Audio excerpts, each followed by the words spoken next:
Good morning, dear students. Welcome to this online lecture. In today's lecture, we are going to study the next concept, that is pricing of issue of materials. This is a practical concept and a practical problem is asked on this particular concept. There are various methods by which the materials are issued from the stores.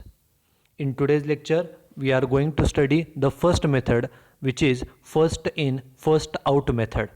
Okay, so first start with the what is pricing of issue of materials. We will start with this particular concept.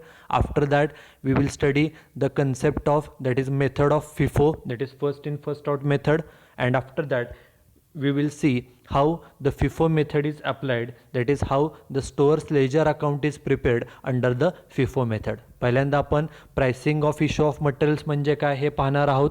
त्याच्यानंतर जी FIFO method आहे, FIFO मेथडमध्ये कशा प्रकारे calculation केलं जातं हे पाहणार आहोत आणि त्यानंतर त्याचं एक्झाम्पल पाहणार आहोत. So first start with the pricing of issue of materials. Okay, we know that in every business, after the purchase of goods, the goods purchased are stored in the godown. Okay, and godown is also called as the stores. बिझनेसमध्ये वस्तू खरेदी केल्यानंतर त्या गोडाऊनमध्ये साठवून ठेवल्या जातात. गोडाऊनला stores असं म्हटलं जातं. And the goods which are stored in the godown, okay, they are issued to various departments, they are issued to various jobs as per their requirement. Okay, बिझनेसमध्ये जे वेगवेगळे डिपार्टमेंट्स आहेत, वेगवेगळे जे ॲक्टिव्हिटीज चालू आहेत, वेगवेगळे जे जॉब चालू आहेत, त्याला त्यांच्या गरजेप्रमाणे वस्तू ह्या पाठवल्या जातात, गोडाऊनमधून त्या इश्यू केल्या जातात. Okay, but the problem is the goods which are stored in the godown, आपण ज्या गोडाऊनमध्ये वस्तू साठवून ठेवतो, okay, the goods which are stored in the godown are purchased on different dates and at a different rates. जसं आपण मार्केटमध्ये गेलो, okay, on certain day the rate of goods may be 20 rupees per unit. एखाद्या दिवशी जर आपण मार्केटमध्ये गेलो तर त्या वस्तूचा दर 20 रुपये पर युनिट असेल. May be in the next week the rate may be 21 or the rate may be 19. पुढच्या आठवड्यामध्ये त्या वस्तूचा दर तेवढाच असेल असं नाही, तो मे बी 20चा 21 झाला असेल किंवा 20चा 19 सुद्धा झाला असेल किंवा 18 रुपये सुद्धा झाला असेल. Okay, the prices of the goods, the prices of the materials are always fluctuating. मार्केटमध्ये वस्तूच्या ज्या किमती असतात त्या नेहमी फ्लक्च्युएटिंग म्हणजे कमी जास्त होत असतात. So the goods which are stored in the godown are consist of the goods which are purchased on different dates and at a different rates. आपल्या गोडाऊनमध्ये ज्या काही वस्तू साठवलेल्या असतात त्या वस्तू ह्या वेगवेगळ्या तारखांना वेगवेगळ्या रेट्सला खरेदी केलेल्या असतात. काही वस्तू ह्या 18 रुपये रेटप्रमाणे खरेदी केल्या असतील, काही वस्तूंचा रेट आपण खरेदी करताना 19 असेल, काही वस्तू खरेदी करताना त्या 20 रुपये रेटनं पण खरेदी केलेल्या असतील. All these goods are stored in the godown at a one place. जरी त्या वस्तू वेगवेगळ्या तारखांना वेगवेगळ्या रेट्सनं खरेदी केल्या असल्या तरीसुद्धा त्या एकाच ठिकाणी गोडाऊनमध्ये साठवल्या जातात. So the goods in the godown, गोडाऊनमध्ये ज्या काही वस्तू असतात, गोडाऊनमध्ये जे काही मटेरियल असतं, it consist of the goods which R of different rates. त्या वेगवेगळ्या तारखांना आणि वेगवेगळ्या रेट्सला वेगवेगळ्या दरानं त्या वस्तू खरेदी केलेल्या असतात. So the problem is at what price these goods should be issued to the different departments, to the different jobs, to the different activities. आपल्या गोडाऊनमध्ये समजा 500 वस्तू आहेत. ओके, त्यापैकी काही वस्तू 18 रुपये रेटच्या आहेत, काही वस्तू खरेदी करताना वस्तूचा रेट समजा 17 रुपये होता, काही वस्तूंचा रेट हा 20 रुपये होता. मग प्रॉब्लेम हा होतो की आपल्या गोडाऊनमध्ये 500 वस्तू आहेत, त्यातल्या समजा 200 वस्तू एखाद्या डिपार्टमेंटला द्यायच्या असतील तर त्या देताना किती रेटनं त्यांना त्या चार्ज केल्या पाहिजेत. 17 रुपयानं त्यांना त्या दिल्या पाहिजेत, 18 रुपयानं का 20 रुपयानं.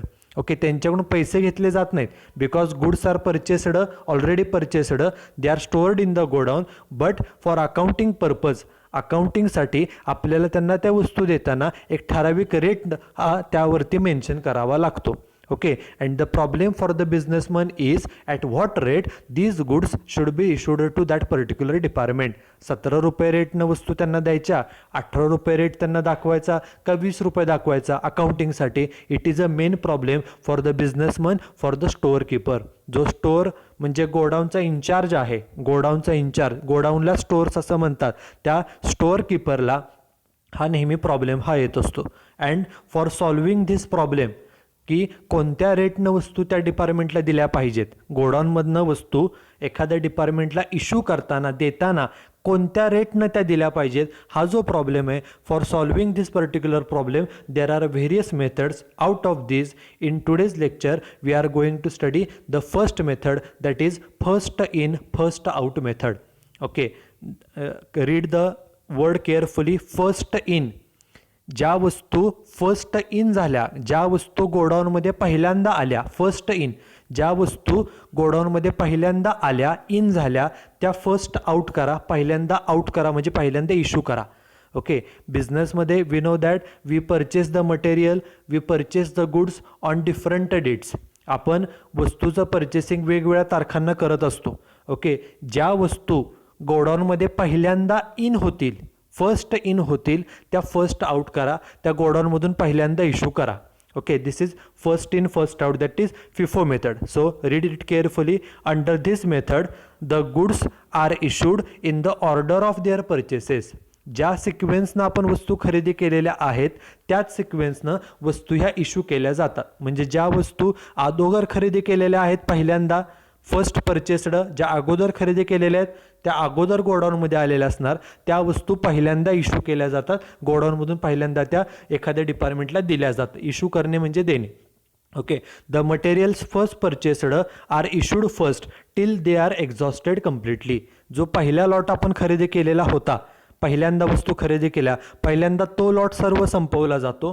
तो लॉट संपल्यानंतर मग सेकंड लॉट त्याच्यानंतरचा, मग त्याच्यानंतरचा, या सिक्वेन्सनं वस्तू ज्या आहेत, मटेरियल जे आहे ते गोडाऊनमधून हे इतर डिपार्टमेंटला इश्यू केलं जातं. So under the FIFO method, okay, the goods which R purchased first, ज्या पहिल्यांदा वस्तू खरेदी केलेल्या आहेत, अगोदर खरेदी केलेल्या आहेत, त्या पहिल्यांदा इश्यू केल्या जातात अगोदरच्या वस्तू. त्यामुळे शिल्लक कोणत्या राहतात वस्तू, तर ज्या रिसेंटली परचेस केलेल्या आहेत. कारण फिफो मेथडमध्ये काय केलं जातं, ज्या सुरुवातीला खरेदी केलेल्या वस्तू आहेत पहिल्यांदा अगोदर, त्या इश्यू केल्या जातात. त्यामुळे शिल्लक कोणत्या वस्तू राहतात, तर ज्या लेटेस्ट खरेदी केलेल्या आहेत, रिसेंटली खरेदी केलेल्या आहेत, त्या वस्तू ह्या नेहमी शिल्लक राहतात. दस the closing stock of materials will be from the recent purchases. ज्या रिसेंटली वस्तू परचेस केलेल्या आहेत, नुकत्याच खरेदी केलेल्या वस्तू आहेत, त्या बिझनेसमध्ये ह्या नेहमी शिल्लक ह्या राहत असतात. Now the last two sentences are very important for objective type question. That when the prices are rising, जेव्हा वस्तूच्या किमती मार्केटमध्ये सतत वाढत असतात, सपोज एखाद्या वीकमध्ये 17 रुपये, परत 18 रुपये, परत पुढच्या आठवड्यामध्ये 19, परत पुढच्या आठवड्यामध्ये 20, जर if the prices are rising, तर ह्या मेथडमध्ये क्लोजिंग स्टॉक हा हायर प्राईसला येईल आणि त्याचा प्रॉफिटवर परिणाम काय होईल जर आपण फिफो मेथड वापरली. बघा, during the rising prices this method shows the closing stock of materials at latest price. Okay, ह्या मेथडमध्ये काय केलं जातं, तर ओल्ड स्टॉक, जे वस्तू पहिल्यांदा खरेदी केलेल्या आहेत, पहिल्यांदा जुन्या वस्तू अगोदर खरेदी केलेल्या, त्या इश्यू केल्या जातात. त्यामुळे शिल्लक कोणत्या राहतात वस्तू, ज्या रिसेंटली लेटेस्ट परचेस केलेल्या आहेत त्या वस्तू शिल्लक राहतात. आणि जेव्हा वस्तूची किमती वाढत असतात त्यावेळेला लेटेस्ट प्राईस ही नेहमी जास्त असते. ओके, कारण वस्तूची किमती वाढत 17 रुपये पर युनिट, पुढच्या आठवड्यात 18 रुपये, परत 19, परत 20, म्हणजे वस्तूची किमती ह्या वाढत असतात. आणि या मेथडमध्ये ज्या लेटेस्ट वस्तू आहेत रिसेंटली खरेदी केलेल्या त्या शिल्लक असतात. क्लोजिंग स्टॉक हा त्या वस्तूंचा असतो आणि रिसेंटली परचेस्ड वस्तू ह्या हायर रेटच्या असतात, कारण किमती वाढत चाललेल्या आहेत. त्यामुळे रिसेंटला खरेदी केलेल्या वस्तूचा रेट हा जास्त असतो. त्यामुळं under this method the closing stock of goods consist of the goods which are purchased recently at a higher price. ज्या क्लोजिंग स्टॉक कुठल्या वस्तूचा असतो, ज्या लेटेस्ट वस्तू खरेदी केलेल्या असतात त्या शिल्लक असतात आणि त्या वस्तूचा रेट हा हाय असल्यामुळे the closing stock is over valued closing स्टॉकची किंमत ही जास्त राहते आणि आपण 11 स्टँडर्डपासून पाहिलेलं आहे की क्लोजिंग स्टॉक जर जास्त असेल, closing stock is shown on the credit side of trading account. आपण क्लोजिंग स्टॉक कुठे दाखवतो? ट्रेडिंग अकाउंटच्या क्रेडिट साईडला. ओके, आणि जेवढा स्टॉक जास्त असेल तेवढा आपला प्रॉफिटसुद्धा जास्त असो. So during the rising prices, जेव्हा किमती वाढत असतात त्यावेळेला फिफो मेथडमुळे आपला प्रॉफिट हा नेहमी जादा दिसतो, कारण क्लोजिंग स्टॉकची किंमत वाढलेली दिसते, त्यामुळे ऑटोमॅटिकली प्रॉफिटसुद्धा जादा दिसतो. So during rising prices this method shows a higher profit. Take the simple example. This is the example when the prices are increasing. Example बघा, आपण टेबल जे केले, पहिला कॉलम डेट आहे. आपण 5 जानेवारीला 500 वस्तू परचेस केल्या, त्यावर रेट होता 5 रुपये पर युनिट. 12 जानेवारीला 12 जानेवारीला we purchased 300 units at the rate ₹6 per unit. 6 रुपये प्रमाणे आपण वस्तू खरेदी केल्या. 24 जानेवारीला suppose we purchase 400 units at the rate 7 per unit. 7 रुपये प्रमाणे अशा वस्तू खरेदी केल्या. ह्या these are the dates on which we purchased the goods at a different rates. For example बघा, आपल्याकडे आता वस्तू किती आहेत? पहिल्या 500, दुसऱ्या 300 आणि ह्या 400, म्हणजे आपल्याकडे 1200 वस्तू गोडाऊनमध्ये आहेत. बघा example, if we have to issue 800 units. जर आपल्याला या 1200 वस्तूंपैकी 800 युनिट जर इश्यू करायचे असतील, एखाद्या डिपार्टमेंटला द्यायचे असतील, तर आपण पहिल्यांदा इश्यू कुठून करणार? आपली मेथड आहे फिफो. फिफो मेथड काय सांगते? First in first out. ज्या वस्तू पहिल्यांदा आल्या त्या पहिल्यांदा इश्यू करा. मग ह्या 3 पैकी पहिल्यांदा कुठल्या वस्तू खरेदी केल्या होत्या? 5 जानेवारीच्या, बरोबर. त्या किती होत्या? 500. मग त्या 500च्या 500 सगळ्या इश्यू करू आपण, बरोबर. आपल्याला एकूण किती इश्यू करायचे सांगितलं बघा, एक्झाम्पलमध्ये 800 करायचे. त्यापैकी 500 वस्तू इश्यू करून झाल्या, तो लॉट सगळा संपवला. आता 2 लॉट राहिले, एक 12 जानेवारी आणि एक 24 जानेवारीचा. ह्या 2 पैकी आपली मेथड आहे फिफो, फर्स्ट इन. ह्या दोन्हीपैकी पहिल्यांदा कुठल्या वस्तू बिझनेसमध्ये आल्या होत्या? तर 12 जानेवारीच्या. त्या किती होत्या? 300 खरेदी केलेल्या. आपल्याला इश्यू करायचे होते 800. 800 पैकी 5 जानेवारीच्या लॉटमधनं 500 इश्यू केले. राहिलेले 300 ज्या वस्तू आहेत त्या 12 जानेवारीमधून इश्यू केल्या जातील. म्हणजे 5 जानेवारीचा 500चा लॉट पण सगळा संपेल आणि 12 जानेवारीचा 300चा पण लॉट सगळा संपेल. म्हणजे शिल्लक वस्तू कोणत्या राहतील? तर ज्या 24 जानेवारीला खरेदी केल्या आहेत, आणि त्या वस्तूचा रेट किती आहे बघा, तर 7 रुपीज आहे. कंपॅरेटिव्हली ज्या रिसेंटली खरेदी केलेल्या वस्तू आहेत त्याचा रेट हा जास्त आहे. म्हणून तिथं सांगितलं बघा, the goods purchased on 24 January at a higher rate of ₹7 per unit will remain in the stock. आपल्याकडे शिल्लक वस्तू कोणत्या राहतील? तर ज्या 24 जानेवारीला खरेदी केल्यात त्या शिल्लक राहतील, ज्याचा रेट हा जास्त आहे, आणि त्यामुळं the value of closing stock will be high. त्या वस्तूचा रेट हा 7 रुपये पर युनिट असल्यामुळं, जादा रेट असल्यामुळं आपल्या क्लोजिंग स्टॉकची किंमत पण जादा दिसेल, आणि क्लोजिंग स्टॉक जादा दिसल्यामुळं ॲटोमॅटिकली आपला प्रॉफिटसुद्धा जास्त होईल. सो जेव्हा किमती वाढत असतात during the rising prices, this FIFO method shows higher profit. This is first, it is important for objective. Now the second, during the falling prices, जेव्हा वस्तूची किमती कमी कमी होत असतात, कमी कमी किंमत होत असल्यामुळं, फॉर एक्झाम्पल एखाद्या आठवड्यामध्ये किंमत 20 रुपये, नेक्स्ट वीकमध्ये ती 18 रुपये झाली, पुढच्या वीकमध्ये 16 रुपये झाली. किमती जर कमी कमी होत असतील तर काय होईल? In FIFO method the old stock is issued first. ज्या जुन्या वस्तू आहेत पहिल्यांदा खरेदी केलेल्या आहेत त्या वस्तू पहिल्यांदा इश्यू केल्या जातात. त्यामुळे शिल्लक वस्तू कोणत्या राहतात? तर लेटेस्ट वस्तू शिल्लक राहतात.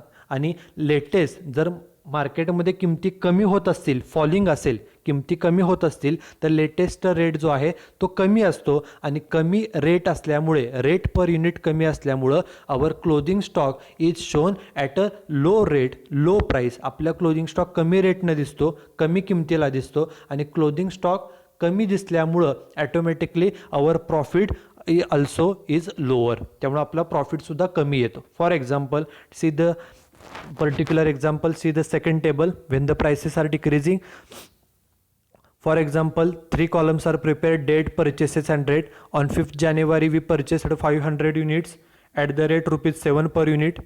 12 जानेवारीला 300 युनिट परचेस केले 6 रुपये पर युनिट प्रमाणे. On 24 January we purchased 400 units at the rate ₹5. Okay, वस्तूच्या ज्या किमती आहेत आपण हेडिंग दिले डिक्रीजिंग प्राइसेस, किमती कमी होतात. 5 जानेवारीला दर 7 रुपये होता, परत तो 6 रुपये झाला, परत तो दर 5 रुपये, म्हणजे किमती कमी कमी होत चाललेल्या आहेत. ओके, आपल्याकडे टोटल वस्तू किती आहेत? 500, 300 आणि 400 म्हणजे 1200 वस्तू आहेत.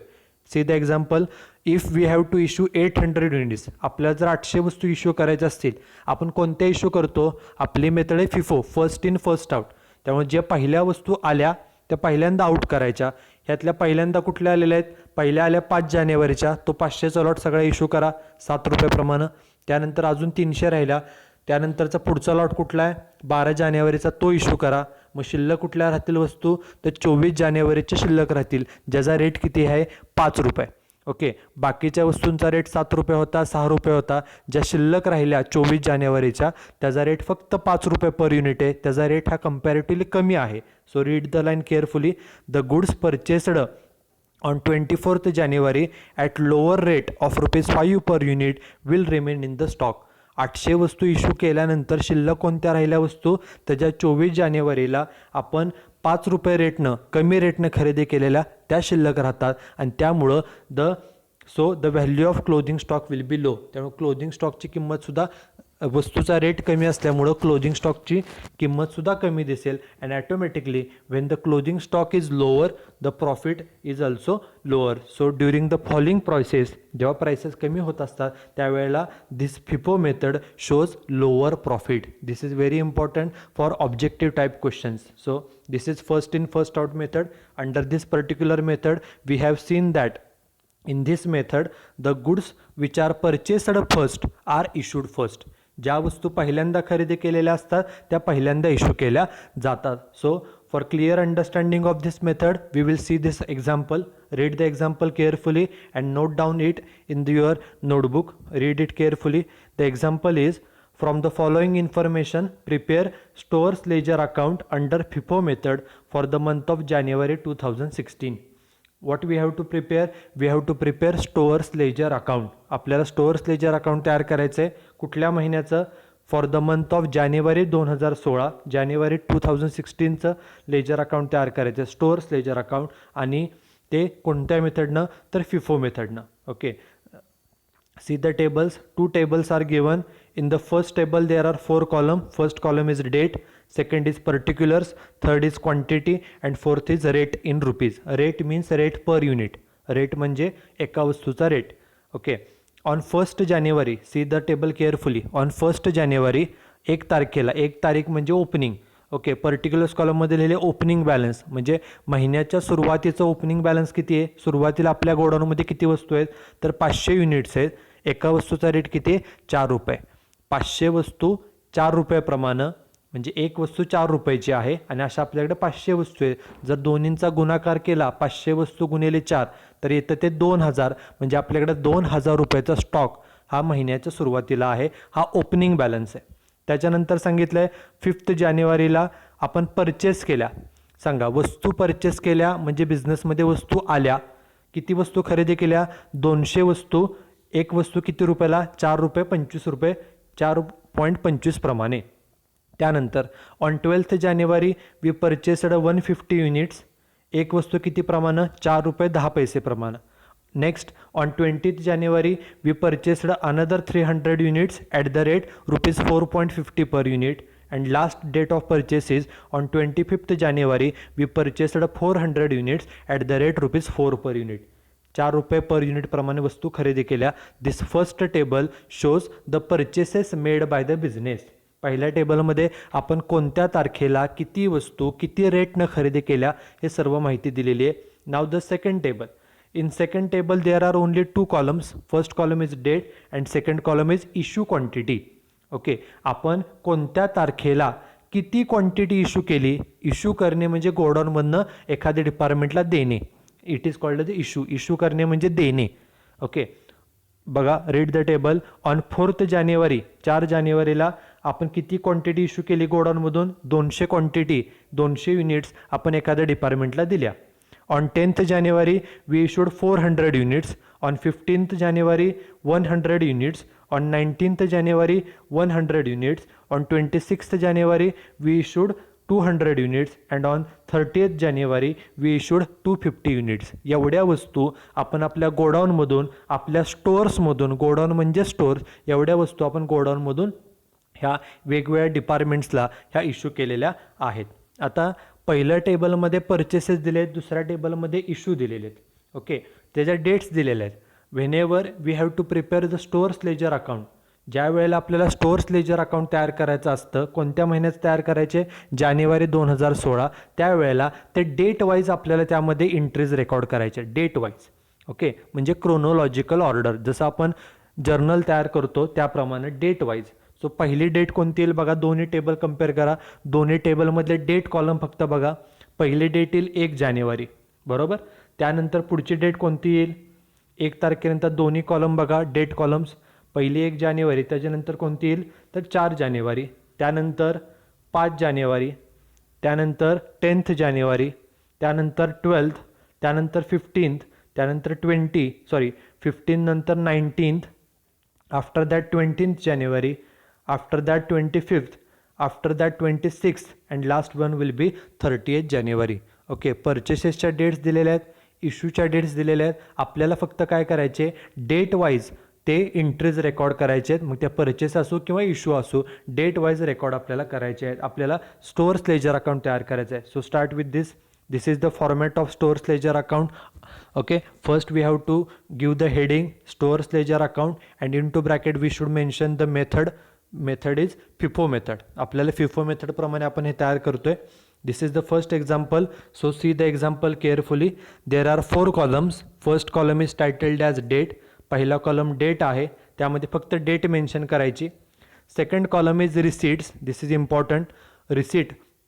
रिसीट कॉलममध्ये काय रेकॉर्ड करायचं, आपल्या गोडाऊनमध्ये ज्या वेळेला वस्तू इन होतात, गोडाऊनमध्ये वस्तू आल्या, स्टोअर्समध्ये वस्तू आल्या. वस्तू कधी येतात, आपण ज्या वेळेला परचेसेस करतो, वस्तू खरेदी केल्यावरती गोडाऊनमध्ये वस्तू येतात. सो वस्तू आल्यानंतर त्या रिसीट कॉलममध्ये रेकॉर्ड केल्या जातात. आता त्याचे 3 सब कॉलम केले आहेत, एक क्वांटिटी, एक रेट, एक अमाऊंट. मग रिसीट म्हणजे वस्तू आल्या. Okay, goods comes in the godown. बिझनेसमध्ये गोडाऊनमध्ये वस्तू आल्या. किती वस्तू आल्या, किती क्वांटिटी आली, ती क्वांटिटी कॉलममध्ये. रेट कॉलममध्ये काय, ज्या वस्तू आपण खरेदी केल्या, ज्या वस्तू गोडाऊनमध्ये आल्या, त्याचा रेट किती आहे, एका वस्तूचा दर किती आहे, आणि त्याची अमाऊंट कशी काढायची, क्वांटिटीला रेट न गुणलं की आपल्याला त्याची अमाऊंट मिळणार आहे. This is second column, receipt column. Third column is issue म्हणजे आपण गोडाऊनमधनं वस्तू एखाद्या डिपार्टमेंटला, एखाद्या जॉबला इश्यू केल्या, दिल्या. गोडाऊनमधनं वस्तू बाहेर गेल्या की ते इश्यू कॉलममध्ये रेकॉर्ड केल्या जातात. इश्यू कॉलममध्ये त्याचे पुन्हा 3 कॉलम आहेत. किती क्वांटिटी इश्यू केली, ती क्वांटिटीमध्ये मेन्शन करा. ते इश्यू करताना त्याचा रेट काय आहे, तो रेट कॉलममध्ये येईल. आणि त्याची अमाऊंट कशी फाइंड आउट करायची, quantity into rate is equal to amount. आता पुन्हा एकदा बघा, रिसीट कॉलममध्ये गुड्स बिझनेसमध्ये आले, गोडाऊनमध्ये वस्तू आल्या की रिसीटमध्ये, आणि गोडाऊनमधून वस्तू बाहेर गेल्या की ते इश्यू कॉलममध्ये. फॉर एक्झाम्पल, एखाद्या डिपार्टमेंटला वस्तू दिल्या की गोडाऊनमधनं वस्तू गेल्या, बाहेर गेल्या, ते इश्यू कॉलममध्ये येईल. गोडाऊनमध्ये चोरी झाली, ओके, गोडाऊनमध्ये चोरी झाली तरीसुद्धा गोडाऊनमधनं वस्तू बाहेर गेल्या, चोरीला गेल्या म्हणजे वस्तू गेल्या, ते देखील इश्यूमध्ये येईल. गोडाऊनमध्ये वस्तूचं शॉर्टेज आहे, गोडाऊनमध्ये काही वस्तू मोजल्या तर लक्षात आलं की तिथं काही वस्तू कमी आहेत, शॉर्टेज आहे. कमी आहेत म्हणजे त्या वस्तू कुणीतरी नेल्या असतील. So shortage is also recorded in the issue column. And last column, fourth column is balance म्हणजे शिल्लक किती आहेत. ओके, शिल्लक वस्तू, मग त्याची क्वांटिटी किती शिल्लक आहे, त्याचा रेट काय, आणि त्याची अमाऊंट काय. So these are the 4 columns. Okay, first in the date column we should mention the year and month. आपल्याला एक्झाम्पलमध्ये 2016 आणि जानेवारी सांगितलं आहे, म्हणून पहिल्यांदा इयर, त्याच्यानंतर मंथ, आणि आता फक्त एकाखाली एक डेट्स लिहायच्या. आपण मगाशी पाहिलं, पहिली डेट काय येणार आहे, 1 जानेवारी. 1 जानेवारीला ओपनिंग बॅलन्स आहे. बॅलन्स रेकॉर्ड करण्यासाठी आपल्याला बॅलन्स कॉलम आहे, म्हणून बघा इथे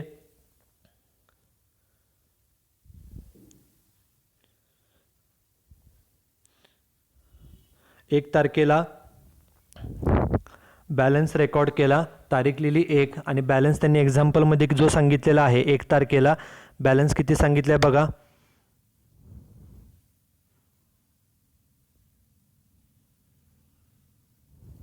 1 तारखेला ओपनिंग बॅलन्स आहे 500 वस्तू 4 रुपये रेट प्रमाणे. त्याच इथं बॅलन्स कॉलममध्ये लिहिलं आहे. बाकी कॉलममध्ये डॅश डॅश डॅश केलेलं आहे. डायरेक्ट बॅलन्स कॉलममध्ये क्वांटिटी 500, 4 रुपये रेट, आणि त्याची अमाऊंट किती येईल, 500 गुणिले 4 करा, त्याची अमाऊंट येईल 2000 रुपये. Okay, this is first entry. आता त्याच्यानंतर आपण काय पाहिलं, हा ओपनिंग बॅलन्स आहे, बॅलन्ससाठी बॅलन्स कॉलम आहे म्हणून तो डायरेक्ट बॅलन्स कॉलममध्ये मेन्शन केला. क्वांटिटी 500 सांगितले, रेट 4 रुपये, आपण फक्त 500 गुणिले 4 केलं, अमाऊंट किती आली आपल्याकडं 2000. म्हणजे 1 तारखेला आपल्याकडं ह्या 500 वस्तू शिल्लक आहेत. त्यानंतर बघा एक्झाम्पल, 1 तारखेनंतर पुढची तारीख कोणती येणार आहे, तर 4 तारीख. 4 तारखेला काय केलं, इशू किती करायचे, इशू 200. मग आता पुढची तारीख घेतली, डेट कॉलममध्ये 4, इशू करायचे म्हणून इशू कॉलममध्ये येईल, म्हणून रिसिट कॉलममध्ये डॅश डॅश डॅश केलं. किती इशू करायचे सांगितलेत आपल्याला बघा, 4 जानेवारीला 200 वस्तू. मग आता 200 वस्तू कोणत्या इशू करायच्या, तर इशू करताना पाठीमागचा स्टॉक बघायचा. स्टॉक किती होता आपला बघा इथे, तर 500 वस्तूंचा होता. अगोदरच्या तारखेचा बॅलन्स कॉलम बघायचा, 500 वस्तू होत्या, त्याचा रेट किती होता 4 रुपये. मग त्यातनं आपल्याला 200 इशू करायचे आहेत, म्हणून इशू कॉलममध्ये बघा क्वांटिटी लिहिली, क्वांटिटी मेन्शन किती केली बघा, क्वांटिटी 200 मेन्शन केली, त्याचा रेट किती आहे 4 रुपये प्रमाणे. 200 गुणिले 4 म्हणजे अमाऊंट किती आली 800 रुपये. बरोबर, आपल्याला 200 इशू करायच्या होत्या. आता बॅलन्स शिल्लक किती राहील बघा, आपल्याकडे जुना स्टॉक किती होता 500 वस्तूचा, 500 पैकी इशू किती केला 200, 500 पैकी 200 केला, मग शिल्लक किती राहील 300 वस्तू, त्या 300 मेन्शन केल्या.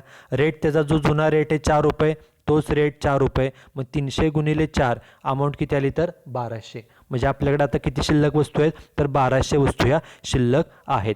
ओके, त्यामुळे हे सेकंड झालं. त्याच्यानंतर 4 तारखेनंतर नेक्स्ट डेट काय येईल बघा, पुढची तारीख आहे 5 तारीख.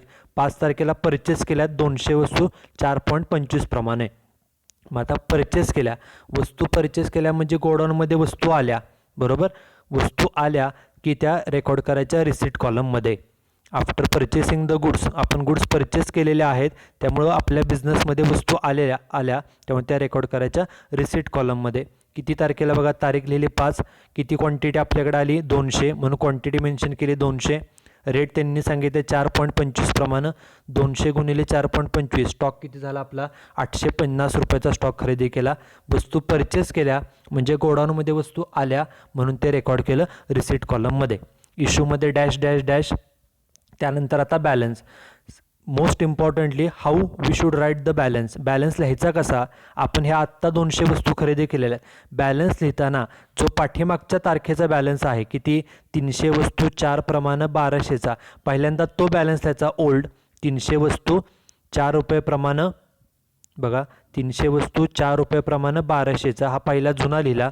आणि त्यानंतर आत्ताच्या ज्या 200 वस्तू खरेदी केलेल्या आहेत तो खाली लिहायच्या 200 वस्तू 4.25 प्रमाणे किती 850 रुपयाचा. त्यामुळं बॅलन्स लिहिताना पहिल्यांदा जुना स्टॉक लिहायचा जो पाठीमागच्या तारखेचा शिल्लक तो, आणि नवीन खरेदी केलेल्या वस्तू त्या खाली लिहायच्या. म्हणजे आता जर आपण एक्झाम्पल क्लिअरली पाहिलं तर आपल्याकडं स्टॉक कोणकोणत्या आहे बघा, तर 300 वस्तू 4 रुपये प्रमाणे 1200च्या आणि दुसऱ्या 200 वस्तू 4.25 प्रमाणे 850च्या. हे 2 स्टॉक आहेत. आता यापैकी पहिला जुना स्टॉक कोणता आहे, आपली मेथड आहे FIFO, first in first out. पहिला स्टॉक कोणता जुना, जो पहिल्यांदा लिहिलेला आहे सुरुवातीचा तो जुना असतो, म्हणजे 300. त्यामुळे पहिल्यांदा हा 300चा लॉट संपवायचा, त्यानंतर त्याच्या पुढचा स्टॉक. ओके, सो 5 तारीख झाली. पुढची तारीख बघा, 5 नंतर पुढची तारीख किती आहे 10 जानेवारी. 10 जानेवारीला काय करायचे 400 वस्तू इश्यू करायच्या आहेत. मग आता इश्यू करायचे आहेत म्हणजे कोणत्या कॉलममध्ये येईल, इश्यू करण्यासाठी आपल्याकडे इश्यू कॉलम आहे, सो इश्यू कॉलममध्ये रेकॉर्ड होईल. तारीख बघा, तारीख लिहिली 10, इश्यू करायचे म्हणून रिसिटमध्ये डॅश डॅश डॅश, सगळीकडे डॅश डॅश डॅश केलं. आपल्याला 400 वस्तू इश्यू करायचे आहेत. मग आता इश्यू करताना पाठीमागचा स्टॉक बघायचा, आपल्याकडे हे 2 स्टॉक आहेत, आपल्याला 400 वस्तू इश्यू करायच्या आहेत. पहिला लॉट 300चा आहे म्हणजे हा सगळ्याचा सगळा लॉट संपवला जाईल. किती 300 वस्तू 4 प्रमाणे 1200चा, म्हणतो इथं लिहिला 300 वस्तू 4 प्रमाणे 1200चा. हा पहिला लॉट सगळा संपला. आता 400 वस्तू इश्यू करायच्या होत्या, त्यातल्या 300 वस्तू इश्यू करून झाल्या, राहिल्या 100. त्या कशातला स्टॉक जो आहे पहिला लॉट सगळा संपलेला आहे, त्यानंतरचा दुसरा स्टॉक 200चा होता. ओके, मग ह्या दुसऱ्या स्टॉकमधनं घ्या 200 पैकी 100 वस्तू, रेट किती आहे त्याचा 4.25 म्हणून लिहिलं 100 वस्तू 4.25 प्रमाणे 425 रुपयाला एवढ्या इश्यू केल्या. मग आता प्रश्न येतो शिल्लक किती राहिल्या. पाठीमागचा स्टॉक बघायचा, पहिला लॉट सगळा संपलेला आहे, दुसरा लॉट होता 200चा, त्यापैकी आपण किती इश्यू केल्यात आत्ता 100. 200 पैकी 100 गेल्या, मग राहिले किती बॅलन्स 100 वस्तू 4.25 प्रमाणे 425 रुपयाचा स्टॉक हा शिल्लक राहिला. ओके, त्यामुळे आत्ता आपल्याकडे फक्त 100 वस्तू शिल्लक राहिलेल्या आहेत, ज्याचा रेट 4.25 आहे आणि ज्याची अमाऊंट किती 425 रुपये.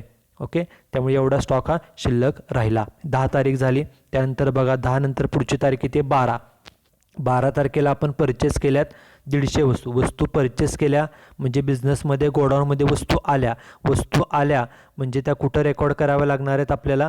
वस्तू खरेदी केल्या म्हणजे बिझनेसमध्ये वस्तू आल्या, त्यामुळे येईल रिसीट कॉलममध्ये. म्हणून बघा तारीख 12 लिहिली, वस्तू परचेस केल्यात म्हणजे गोडाऊनमध्ये वस्तू आल्या म्हणून रिसीट कॉलमला किती सांगितले त्यांनी 150 वस्तू खरेदी केल्या, रेट 4.10 प्रमाणे त्यांनी सांगितलेलं आहे. दोन्हींचा फक्त गुणाकार केला 615 रुपये. इश्यू कॉलममध्ये डॅश डॅश डॅश. आता बॅलन्स लिहायचा कसा, तर बॅलन्स लिहिताना पाठीमागचा जो बॅलन्स आहे 100 वस्तू 4.25 प्रमाणे तो अगोदर लिहायचा. 100 वस्तू 4.25 प्रमाणे 425चा हा जुना स्टॉक आणि आत्ता जो खरेदी केलेला स्टॉक आहे त्या खाली लिहिला 150 वस्तू 4.10 प्रमाणे किती रुपयाचा 615. म्हणजे आता आपल्याकडं पुन्हा 2 प्रकारचा स्टॉक झाला, पहिल्या 100 वस्तू आणि ह्या 150 वस्तू. आता ह्या दोन्हीपैकी पहिला लॉट 100चा आहे, दुसरा लॉट 150चा आहे. पहिल्यांदा कोणते इश्यू करणार, जो मेथड आपली फिफो आहे, फिफो मेथड म्हणजे फर्स्ट इन फर्स्ट आउट. ज्या पहिल्यांदा वस्तू आल्या त्या पहिल्यांदा आउट करायच्या, पहिल्यांदा इश्यू करायच्या. ह्यातल्या दोन्हीपैकी पहिल्या कुठल्या वस्तू आहेत, तर 100च्या वस्तू त्या पहिल्यांदा इश्यू कराव्या लागतील. आपली 12 तारीख झाली. सॉरी, नेक्स्ट बघा 12 तारखेनंतर पुढची तारीख कोणती आहे 15 जानेवारी. 15 जानेवारीला इश्यू केले म्हणजे इश्यू कॉलममध्ये येईल. आपल्याकडे हा 2 प्रकारच्या वस्तू आहेत आणि आपल्याला किती 15 तारखेला किती इश्यू करायचे आहेत 100 वस्तू. मग बघा आपल्याला 100 वस्तू इश्यू करायचे आहेत. आपल्याकडे ह्या 2 प्रकारचे लॉट आहेत, त्यातनं 100 इश्यू करताना पहिल्यांदा कुठल्या लॉटमधून इश्यू करायचा, जो फर्स्ट लॉट आहे फर्स्ट इन, जो पहिल्यांदा लॉट आला तो पहिल्यांदा लिहिलेला असतो त्यातून इश्यू करायचा. मग पहिला लॉट कुठला आहे हा 100चा. आपल्याला इश्यू पण 100च वस्तू करायच्या आहेत, त्यामुळे हा पहिला लॉट जो आहे तो सगळा इश्यू केला जाईल. 100 वस्तू आणि रेट किती त्याचा 4.25. 100चा लॉट होता, 100च्या 100 इश्यू केला म्हणजे तो सगळा लॉट संपून जाईल. बघा मग नेक्स्ट तारीख 15 तारीख लिहिली, रिसीटमध्ये डॅश डॅश डॅश केलं. आपल्याला इश्यू करायचे म्हणून इश्यू कॉलममध्ये क्वांटिटी 100, रेट त्याचा 4.25, अमाऊंट किती आली 425 रुपये. ओके, एवढ्याला इश्यू केला. आता शिल्लक बघा स्टॉक कोणता राहील. आत्ता सांगितल्याप्रमाणे आपल्याकडे हे 2 लॉट जे होते त्यातला पहिला लॉट 100चा होता, तो सगळा इश्यू केला, तो संपला. मग राहिला कोणता 150 वस्तू 4.10 प्रमाणे 615च्या. तो स्लॉट इथं लिहिला आहे बघा इथं बॅलन्समध्ये 150 वस्तू शिल्लक राहिल्या, बॅलन्स क्वांटिटी रेट 4.10 आणि त्याची अमाऊंट किती 615 रुपये. एवढा स्टॉक हा शिल्लक राहिला. ओके, आपली 15 तारीख झालेली आहे. आता पुढची तारीख बघा एक्झाम्पलप्रमाणे 15 नंतर पुढची तारीख काय सांगितलेली आहे. 15 नंतर पुढची तारीख कोणती येईल बघा. 15 नंतर पुढची तारीख 19 येईल. 19 तारखेला पुन्हा 100 वस्तू इश्यू करायच्या आहेत. मग आता बघा आपल्याला 100 वस्तू इश्यू करायच्या आहेत. 100 वस्तू, तारीख लिहिली 19, इश्यू करायचे म्हणून रिसीटमध्ये डॅश डॅश डॅश. इश्यू करण्यासाठी इश्यू कॉलममध्ये येईल. आता इश्यू करण्यापूर्वी आपल्याकडे लॉट कुठला आहे बघा, फक्त एकच लॉट शिल्लक आहे 150चा. बरोबर, 150 वस्तू शिल्लक आहेत, त्याचा रेट किती 4.10. 150च्या लॉट शिल्लक आहे, आपल्याला किती इश्यू करायचे 19 तारखेला 100, म्हणून इश्यूमध्ये क्वांटिटी घेतली 100, रेट त्याचा 4.10. जो स्टॉक शिल्लक आहे त्या एकच लॉट शिल्लक आहे, त्यामुळे त्यातूनच इश्यू करावे लागतील. 100 वस्तू 4.10 प्रमाणे किती रुपयाच्या 410च्या. आता स्टॉक शिल्लक किती राहिला, आपल्याकडं स्टॉक होता 150 वस्तू. 150 वस्तू होत्या, त्यातनं किती इश्यू केल्या आत्ता आपण 100. 150तनं 100 गेल्यामुळे राहिल्या किती फक्त 50. त्यामुळे स्टॉक येईल, बॅलन्स येईल 50 क्वांटिटी. रेट तोच जो पहिला होता तो किती 4.10 होता, तोच रेट घ्यायचा 4.10.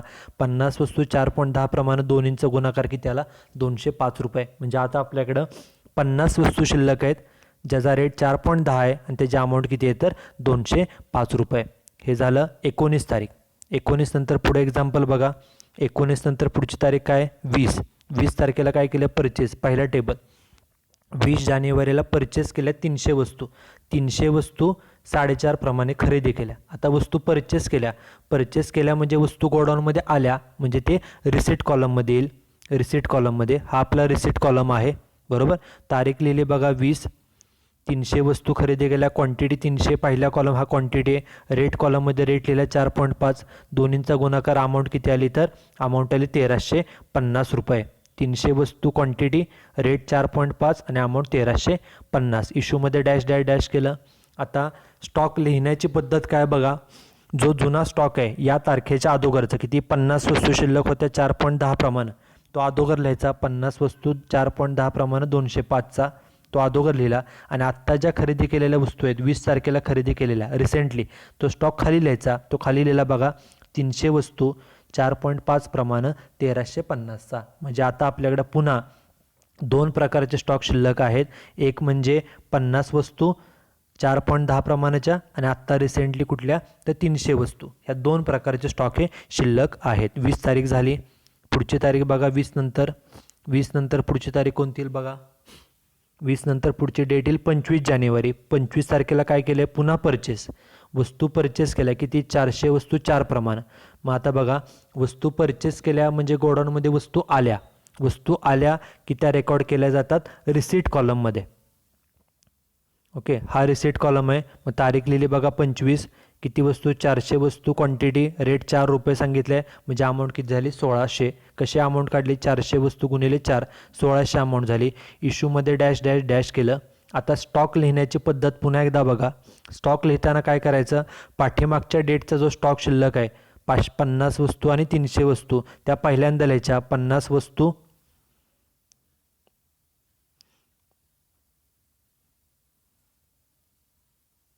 50 वस्तू पहिल्यांदा लिहिल्या जुन्या रेटप्रमाणे 4.10 प्रमाणे 205चा. जो जुना स्टॉक आहे तो आहे तसं लिहिला. पुन्हा 300 वस्तू ज्या पाठीमागच्या होत्या त्या सगळ्या स्टॉक 300 वस्तू 4.5 प्रमाणे 1350. जुना स्टॉकची क्वांटिटी, जुन्या स्टॉकचा रेट, जुन्या स्टॉकची अमाऊंट आहे तशी घेतली. आणि आत्ता जे आपण काय 25 तारखेला 400 वस्तू 4 रुपये प्रमाणे खरेदी केल्या 1600 रुपयाच्या, तो सगळ्यात शेवटी लिहायचा. म्हणून 400 वस्तू 4 रुपये प्रमाणे 1600च्या. आता आपल्याकडे बघा एकूण किती प्रकारचे स्टॉक शिल्लक झाले.